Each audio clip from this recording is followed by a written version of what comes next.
అట్లాగే అన్నమయ్య కీర్తనలు, అట్లాగే మొల్లా గారు తెలుగులో రచించిన రామాయణం, అట్లాగే విశ్వనాథ సత్యనారాయణ గారు, ఎంతోమంది రచయితలు, పోయెట్స్ ఉన్నారు. తెలుగు భాషను ముందుకు తీసుకెళ్ళి మన తెలుగు భాష యొక్క ఔన్నత్యాన్ని ప్రపంచ దేశాలకే తెలియజేసేవారు ఇక్కడ ఉన్నారు. అంత చక్కటి భాషను ఈరోజు వీళ్ళు బూతులతో మహిళల్ని కించపరిచే విధంగా వాడుతూ ఉంటే చాలా బాధాకరమైన విషయం ఇది. ఒకడేమో సజ్జల రామకృష్ణారెడ్డి అని ఉన్నారు, ఈ స్టూడెంటే, ఈ స్కూల్ సీనియర్ మోస్ట్ స్టూడెంటే. ఆయన అంటారు, మహిళలందరూ మేమంతా పిశాచులమంట, శంకర జాతికి చెందిన వాళ్ళు అని అంటారు. అంటే మేము పిశాచులు అయితే మీ ఇంట్లో మహిళలు మరి ఏంటి? మా జాతి శంకర జాతి అయితే మరి మీ మహిళలు ఏ జాతికి చెందిన వాళ్ళు అని నేను ఈరోజు ప్రశ్నిస్తున్నాను. ఇంకొకడు అంటాడు, అమరావతిలో ఉన్న మహిళలు అందరూ వేశ్యలు అని అంటారు. ఇదే మాట ఎవరైనా మీ తల్లిని కానీ, చెల్లిని కానీ, కూతుర్ని కానీ అంటే ఊరుకుంటారా? ఇంకొకడు అంటాడు, పిహెచ్డీలు చేశాము అని, ఎక్కడెక్కడో తిరుపతి, కడప అని చెప్పి పిహెచ్డీలు చేశావు అని మాట్లాడతారు. మొన్న నిరసన, శాంతియుతంగా నిరసన తెలియజేస్తుంటే మహిళల పైన బీర్ బాటిళ్ళు వేస్తారు. ఇదా రాజకీయం అంటే? మీరు మహిళల్ని కించపరిచే విధంగా రాజకీయం చెయ్యాలి అనుకుంటే అది మీకు ది డెడ్ ఎండ్ అని నేను చెప్పగలుగుతాను. అంతేలేండి, చెల్లికి, తల్లికి గౌరవం ఇవ్వని ఆనాటి ముఖ్యమంత్రి మరి ఇప్పుడు మహిళల్ని మరి ఏమాత్రం గౌరవిస్తారో మరి నాకైతే తెలియదు. ఇక్కడ మన రాష్ట్రంలో మేమంతా మహిళలం కాదు, కేవలం భారతి గారు ఒక్కటే మహిళ అని అనుకుంటున్నారేమో.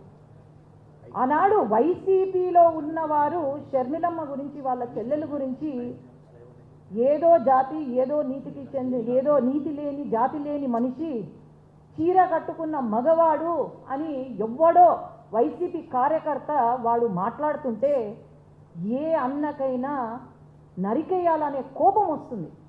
కానీ అసలు ఏమీ మాట్లాడలేదు అన్నాడు. తల్లి గురించి తప్పుగా మాట్లాడినా ఏమీ మాట్లాడలేదు.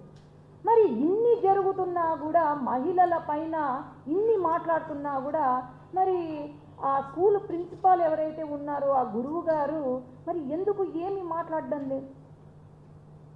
ఈనాడు గమనిస్తే తెలుగుదేశం పార్టీ ఎవరైనా సోషల్ మీడియాలో పక్కన వాళ్ళ పార్టీ వ్యక్తుల పైన చిన్న పోస్ట్ చేసినా సరే యాక్షన్ తీసుకుంటున్నారు తెలుగుదేశం పార్టీ. అది తెలుగుదేశం పార్టీ యొక్క గొప్పతనం.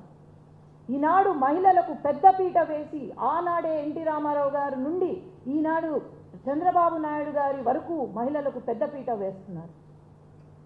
ప్రతి లోకల్ బాడీ ఎలక్షన్స్ అయితేనేమి, లేకపోతే ఎక్కడ ఎలక్షన్ జరిగిన మహిళలకు ఒక రిజర్వేషన్ కల్పించింది తెలుగుదేశం పార్టీ.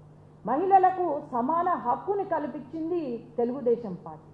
అట్లాగే మహిళల పైన ఏదైనా అఘాయిత్యం జరిగినా సరే ముందు ఉండి కాపాడేది, వాళ్ళకు సెక్యూరిటీ ఇచ్చేది తెలుగుదేశం పార్టీ. అవన్నీ మర్చిపోయి వీళ్ళు ఇష్టానుసారంగా మహిళల పైన మాట్లాడితే మాత్రము మేము ఎవ్వరము ఊరుకోము.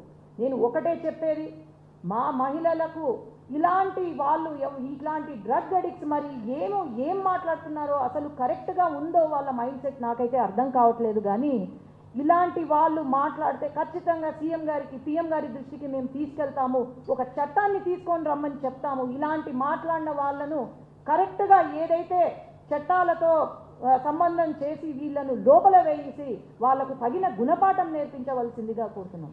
లాస్ట్కి నేను ఒకటే మీకు చెప్పేది, మహిళలకు ఎన్ని కష్టాలైనా ఓర్చుకుంటాం, ఎన్ని అవమానాలైనా తట్టుకుంటాం, ఎన్ని బాధలైనా